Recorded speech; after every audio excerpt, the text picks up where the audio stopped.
pensando ustedes? Que ahora voy a contarles que resulta que la cerveza curaba a los enfermos. ¿Y sí? Es cierto. La cerveza se empleaba para tratar muchos males. Curaban las enfermedades de las encías con cerveza.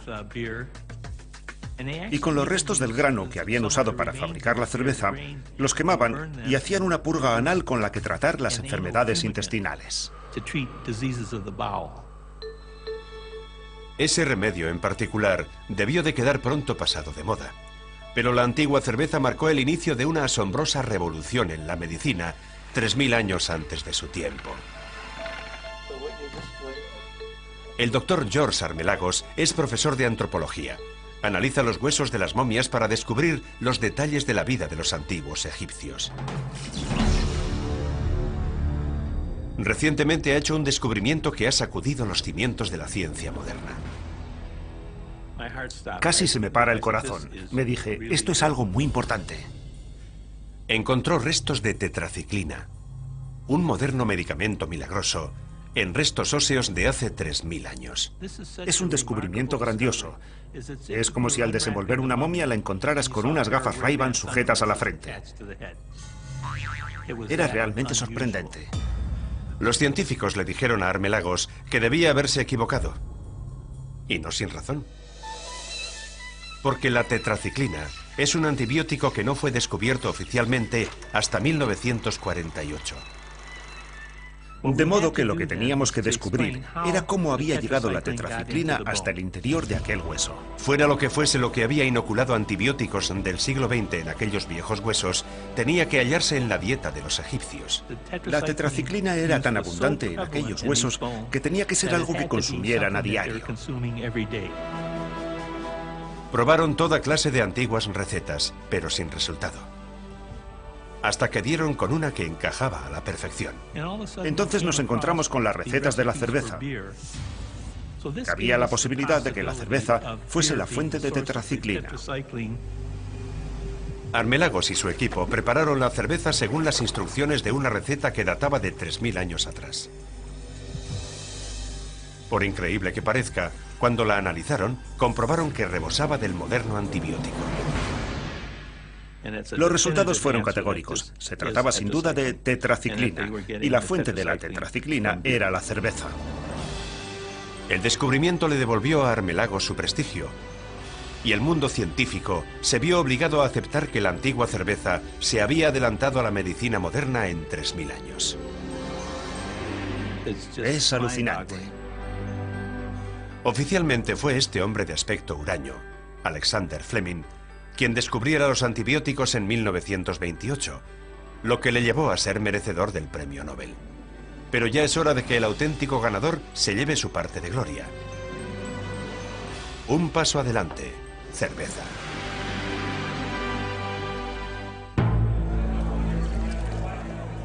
Desde que el hombre de las cavernas tomara la primera gota, la cerveza había creado civilizaciones. Había promovido inventos como las matemáticas y la escritura. Y había erigido las pirámides. Pero ahora tendría que enfrentarse a un desafío aún mayor. Mantener con vida a la población europea en la época medieval, en la que la vida era peligrosa, salvaje y por encima de todo breve. Las probabilidades de llegar a los 6 años serían aproximadamente del 50%.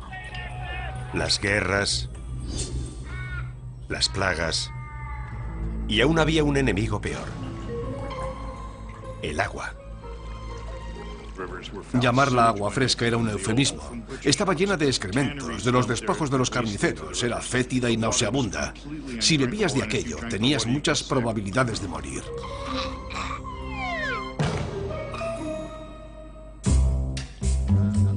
Charlie Branford es profesor de ciencias de la cerveza en la Universidad de California Davis. Lo importante es la manera de hacerla. Está convencido de que la cerveza salvó miles de vidas en la Europa del medievo y se ha propuesto demostrarlo. Mediante un experimento queremos probar que el proceso de fermentación de la cerveza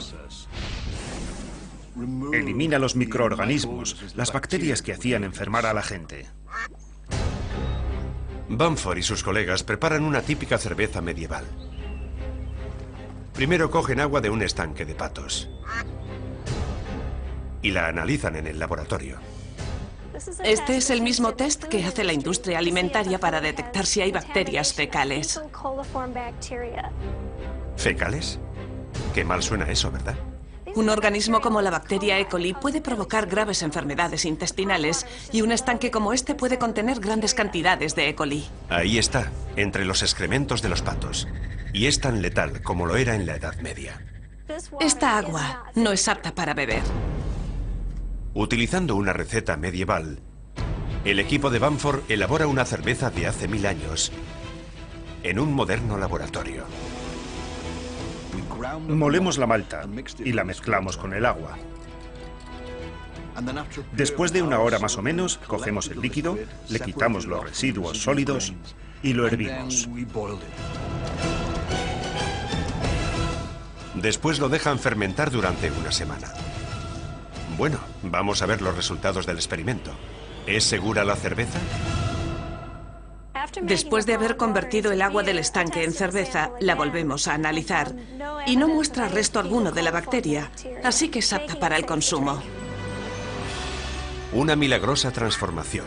Convertir el agua mortal en cerveza. Actualmente sabemos que es la ebullición la que mata a las bacterias. Pero en la Edad Media no tenían ni la más remota idea. La hervían solo para concentrar el sabor.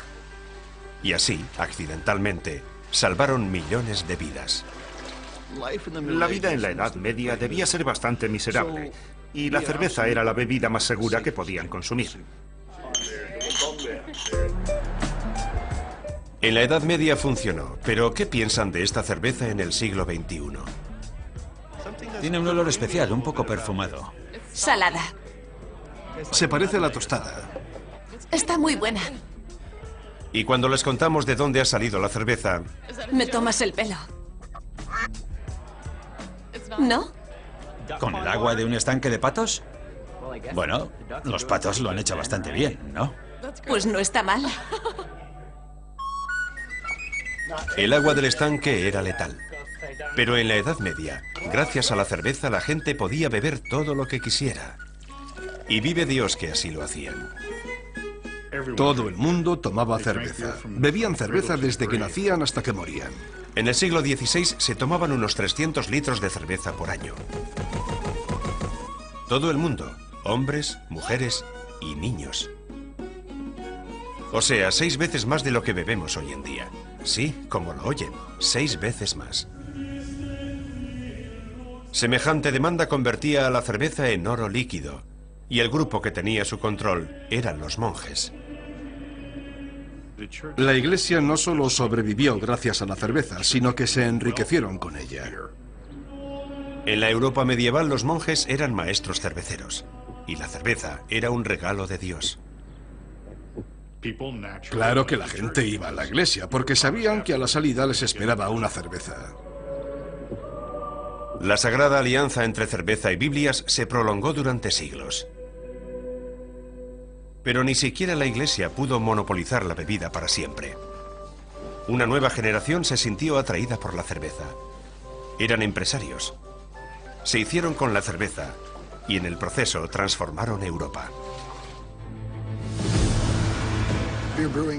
La elaboración de cerveza fue un factor decisivo en el desarrollo de la economía.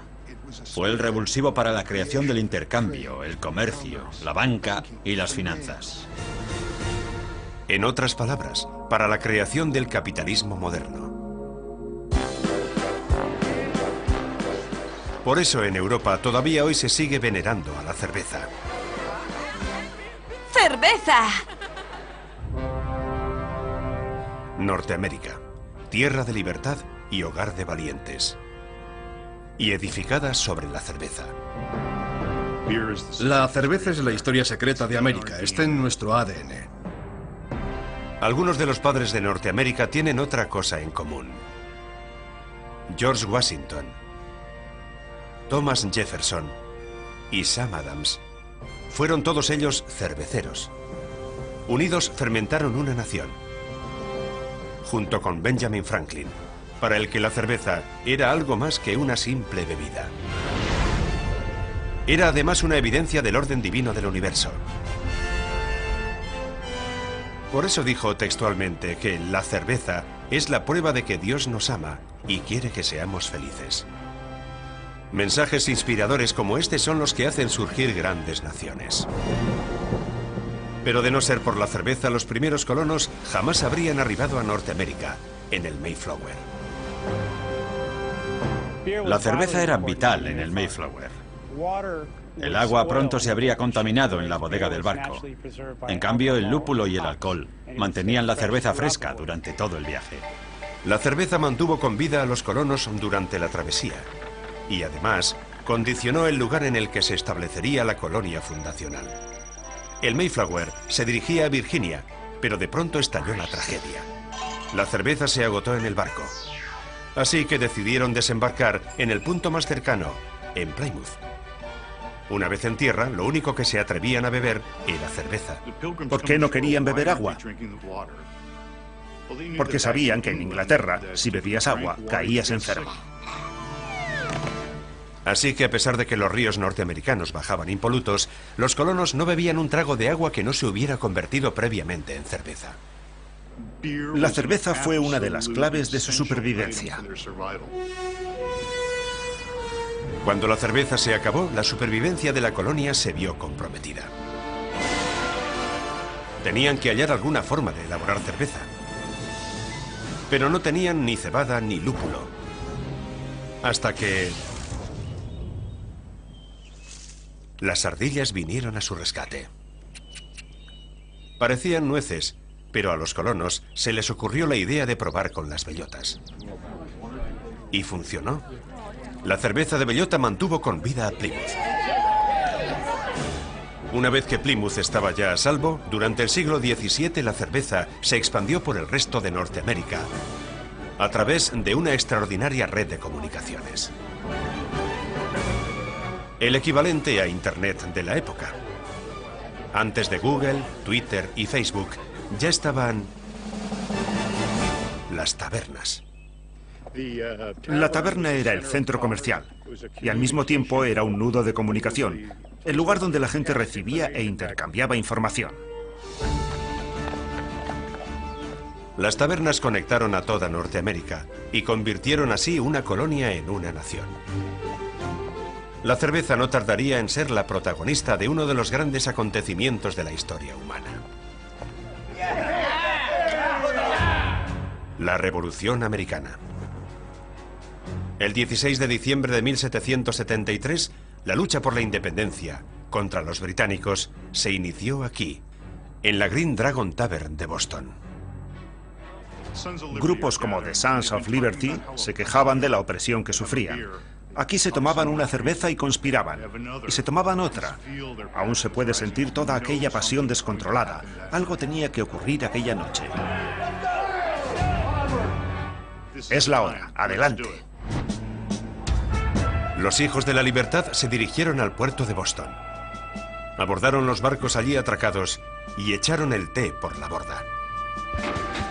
La revolución se había puesto en marcha y las tabernas eran los escenarios principales.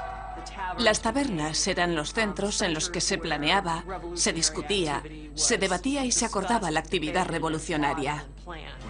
Los planes de batalla del mismo Washington fueron trazados en las tabernas de Nueva York, Massachusetts y Nueva Jersey. América jugaba con ventaja. Cada soldado revolucionario sabía que podía contar con dos cosas: su mosquetón y su cerveza. Fue Washington el que sugirió al Congreso que preparase una ley por la que se entregara una ración diaria de cerveza a todo recluta en servicio. Los 10.000 soldados que aproximadamente integraban el ejército por aquel entonces consumían entre 200 y 300 barriles de cerveza al día. Hasta que finalmente llegó la victoria. Incluso la Declaración de Independencia, o una parte de ella al menos, fue escrita en una taberna de Filadelfia. La cerveza estuvo presente en la rebelión contra los británicos, en la Declaración de Independencia. La cerveza levantó en armas a América. El papel de la cerveza en el nacimiento de Norteamérica fue tan vital que el himno nacional se compuso sobre una canción de taberna del siglo XVIII.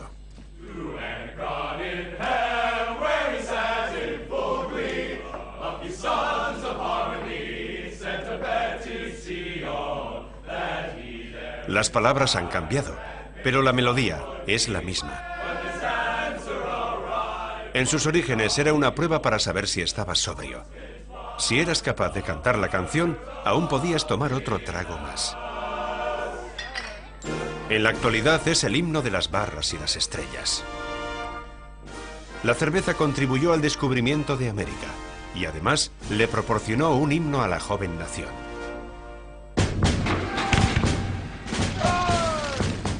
Una vez terminada la Guerra de la Independencia, la cerveza estaba libre para enfrentarse al más grande de sus retos: la enfermedad.